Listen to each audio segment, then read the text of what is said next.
Hey, what's going on, guys? So we have LaKeith Stanfield, actor. You guys know him. He's known for a famous role of Get Out and Sorry to Bother You. I want to say is, and he played in Knives Out. He's one of my favorite actors. He's actually one of the voice actors for Yasuke. That's a new animated series with a Japanese, African, Japanese samurai warrior. So he played in like a lot of roles, man.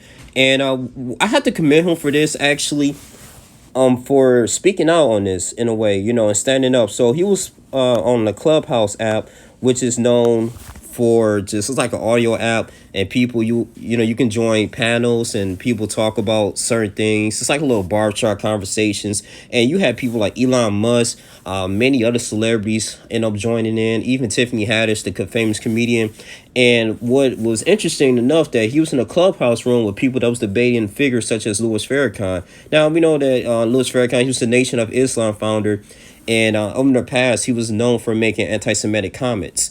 Now, in an interview with the Daily Beast that was posted on Saturday, LaKeith Stanfield said he did not know much about Louis Farrakhan beforehand, but was interested in a topic. So he expected to be like a balanced conversation. It has nothing, wrong with that. I'm pretty sure, he want to understand, what they were talking about and what was going on. So he pretty much came in there blindly. So he didn't really know the audience.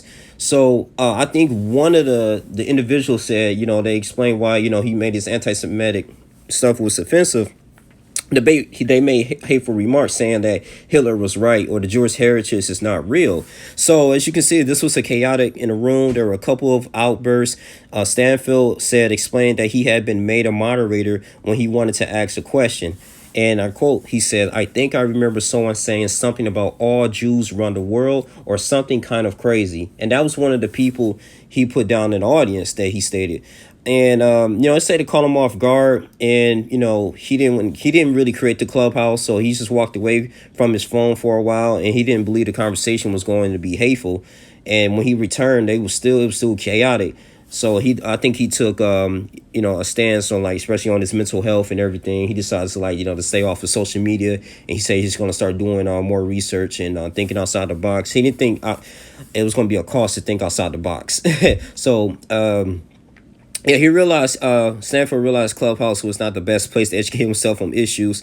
And I have to say this too, man. I mean, even, if you have like, a bunch of, just people in general, man, regardless of race or creed, man. I mean, people just talking about many things, like, okay, they come together talking about, okay, the Ku Klux Klan, and they said that wasn't a racist organization. I mean, yeah, man, you got to speak up on that. Like, what are you talking about? Regardless, if I was a white person, I hear somebody say that, I'd even be offended. Like, what are you talking about? Like, these are people that's known for history, killing Christians, actually abolitionists, those who were against slavery, you know what I'm saying, and hanging African Americans, beating them down. I mean, these are people in our own government. They were practicing hate, and strife, and just killing innocent people because they didn't believe they didn't believe and go with them and their status quo. So it was ridiculous, man. So you got these organizations that's crazy. So I don't even know a lot about Louis Farrakhan, but I mean, I don't really rock with him like that.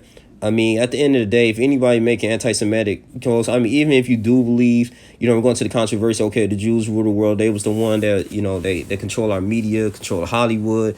Everyone's, they're supposed to be so-called Jews of the synagogues of Satan in the Bible. They're here to, they're the Zionists. They destroying everything. They own the presidents. I mean, look, bro, like, I feel like those type of things, man, you got to kind of stay away and be careful what you're talking about, especially as him. He's a high profile guy, LaKeith Stanfield. He's an A-list celebrity, and I think he's smart in this way because, I mean, the people that employs him are Jewish, man. So I mean, so he's smart on that sense. Far as like, okay, standing up and actually not engaging in these type of hateful groups, man. So I think he has every right to do it. He got the influence, go ahead and, read some books on things, or, he can, look at different YouTube videos. But I just think it's really cool and key to, especially we live in a, technology era.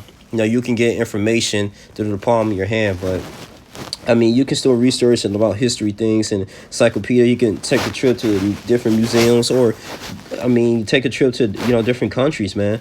At the end of the day, man, and actually understand where people has come from. I would say the best way to actually learn about someone's culture is to, to be around that person who experienced it or who's from there and get their perspective and their ideologies instead of just, thinking, getting from a actual textbook or what you think.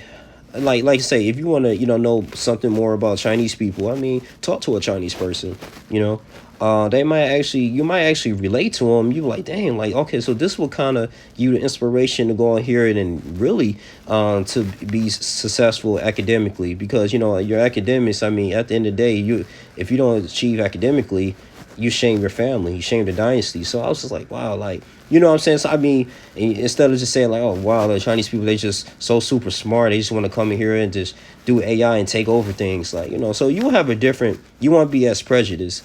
So that's why I kind of encourage. I mean, the things that I've learned, especially in the military, is just, you're working with a diverse group of people from all over the world, and for one common cause. So I'm pretty sure LaKeith Stanfield, that's an A-list actor. He's been around with so many individuals, so many people from all over the world trying to be an actor and actresses. So he might get a gist of understanding, but I would have him exposed to, different more people in their cultures, man, to actually get a different outcome, as far as his, just him thinking about, okay, where they come from or where's their heritage, things like that. So, but that's all I really have to say, man. I kind of commend LaKeith Stanfield standing up. I think, too, he said he had to, get some therapy after filming the Messiah. That was the story about Fred Hampton. So I was ready for his mental health. Mental health is a serious thing, but yeah, man, you just gotta be careful, man. Just stay away from, like, these moderator, these groups right here too. I mean, this stuff can get you caught up. As you can see, people, YouTube shadow banning, people doing a lot of things, man. Even platforms. So you built your career up, and you got a lot to lose. So you just gotta be careful, man, who you associate yourself with. But commend him for this though. But it's your boy on Link Joy. You guys continue to like, comment, subscribe, share this video, and yeah, he's just responsible for doing that. I'm out. Deuces.